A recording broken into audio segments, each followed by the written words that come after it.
એક ભાઈ મારી પાસે આવ્યા, મને કે બાપુ તમે બધું કહો છો ને બધું મને સમજાઈ ગયું. મેં કીધું શું સમજાયું હશે આ ભાઈને? કથામાં સમજવું ને બહુ અઘરું છે, બધાને સમજાતું નથી. ભાઈએ મને કીધું મને બધું સમજાઈ ગયું. મેં કીધું શું સમજાયું? મને કે તમે નથી કહેતા કે બધું મૂકીને જવાનું છે, કંઈ હારે લઈ જવાનું નથી. મેં કીધું વાહ ભાઈ વાહ, આ ભાઈને સમજાઈ ગયું. તમને બધાને સમજાઈ ગયું કે નહીં? હા કે ના? કંઈ લઈ જવાનું નથી, બધું મૂકીને જવાનું છે. આ વાત સાચી ખોટી? હા કે ના કહો? જલ્દી જોરથી બોલો, હા કે ના? બધું મૂકીને જવાનું છે, કઈ લઈ જવાનું નથી.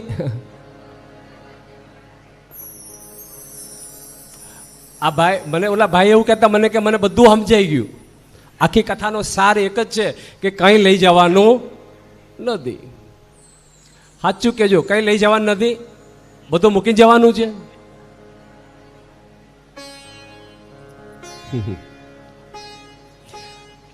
હજી તમે પણ હાજ પાડો છો કે બધું મૂકીને જવાનું, બધું મૂકીને જવાનું, કાંઈ લઈ જવાનું નથી. આ વાત સાચી ખોટી? બધું મૂકીને જવાનું છે અને કાંઈ હારે લઈ જવાનું નથી. પણ પહેલા મારી વાતનો જવાબ આપો, પછી આ વાતને આગળ આપણે કરીએ.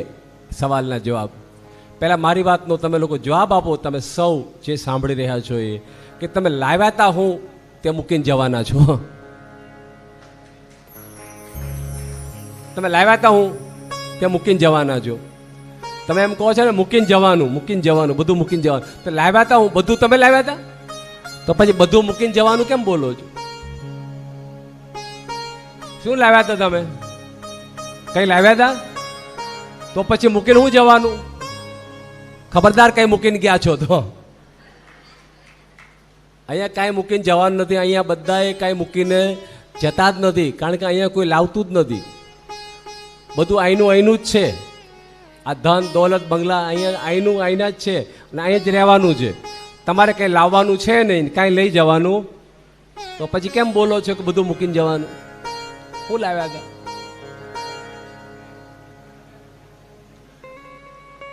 કંઈ લાવ્યા હોય તો મૂકીને જવાનું એમ કહી શકે કે ભાઈ આ વસ્તુ લાવી હતી, હવે મૂકીને જવાનું.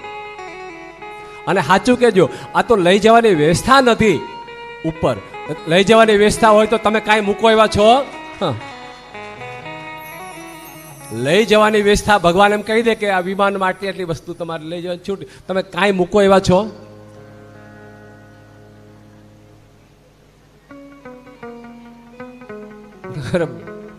બધા બિસ્તરા પોટલા બાંધે એમ છે સાહેબ. પણ લઈ જવાની વ્યવસ્થા નથી ને નથી. અને એટલે જ આપણે કહીએ છીએ કે કંઈ લઈ જવાનું નથી.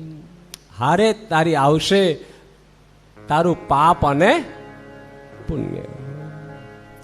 તારી હારે આવશે માત્ર કરેલું પાપ અને પુણ્ય. અને આ પાપ અને પુણ્યના પોટલા બાંધી અને તારે સીધાવાનું છે વાલા. આજે વાવેલું ક્યારે ઉગે કઈ નક્કી ના કહેવાય. જેવો સમય, જેવો વરસાદ, જેવી ભૂમિ. કરેલું ક્યાંય જતું જ નથી.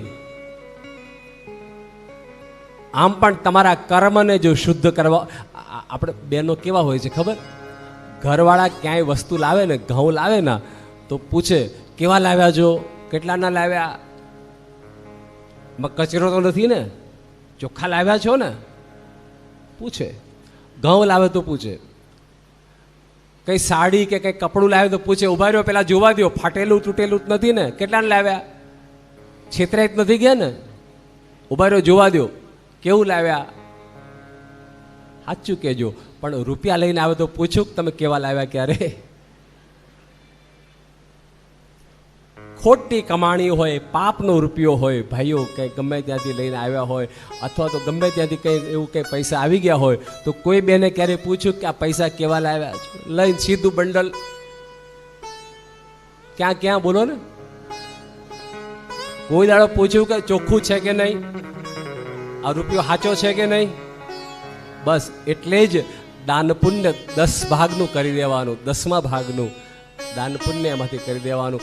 જેમ ઘઉં લાવીએ અને ઘઉંને આપણે ઝાટકીને કચરો બહાર કાઢી નાખીએ, એવી રીતે આપણી કમાણીમાંથી જ્યારે આપણે દાન કરીએ ને ત્યારે કહેવાય કે આપણી કમાણી શુદ્ધ થઈ જાય છે, ચોખ્ખી કમાણી. કારણ કે આપણે ક્યારેય પૂછવું નથી ને કે પૈસો કોઈનો દુભવીને જ નથી લાવ્યા. ભલે ચોરીનો ન હોય પણ કોઈને દુભવીને આવ્યો હોય, કોઈને આપતા આપતા કોઈનો જીવ બળ્યો હોય, એનો જીવ બળ્યો હોય ને એ પૈસો આપણને ન ખપે વાલા. કોઈ દાન આપે ના તો દાન આપતા આપતા એનો અનેક પ્રકારના વિચારો આવે તો એ દાન આપેલું પણ નિરર્થક નીવડે છે સાહેબ.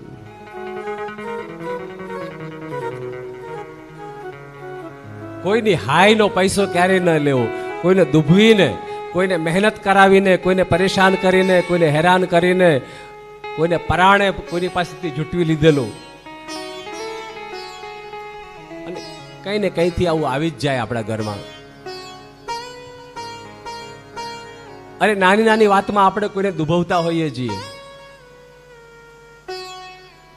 કોઈ માણસ ગરીબ હોય ને, આપણે કહીએ કે આટલો કચરો કાઢ નાખ, અરે બે નાના તો 100 રૂપિયા થાય, થતા હશે હવે 50માં કરી નાખ.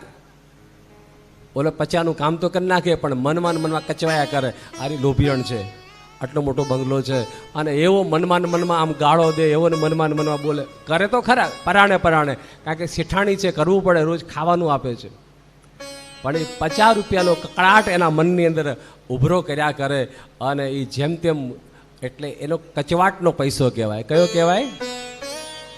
કચવાટનો પૈસો. એ 50 રૂપિયા છે ને એ મારા ને તમારા જીવનનો પાપનો પૈસો થયો કહેવાય. અને એ આવી રીતે ક્યારેક ક્યારેક આપણે કરી નાખ્યું હોય, કોઈને કચવાટ કરીને આપણે પૈસા ધન ભેગું કર્યું હોય, તો એ ધનની શુદ્ધિ માટે દઈ અને એને કહેવાય શિવાર્પણ. શું કહેવાય? શિવાર્પણ. દાન કરવાનો એકમાત્ર અગ્નિ સમાન કોઈ જ્યોત હોય તો એ ભગવાન શિવ છે. અને શિવના શરણે જ્યારે તમારું ધન અર્પણ થાય છે ત્યારે તમારા ધનની શુદ્ધિ, તમારા ઘરની અંદર પિતૃશુદ્ધિ, માતૃશુદ્ધિ, પિતૃશુદ્ધિ, બધી જ શુદ્ધિઓ થવા લાગે છે.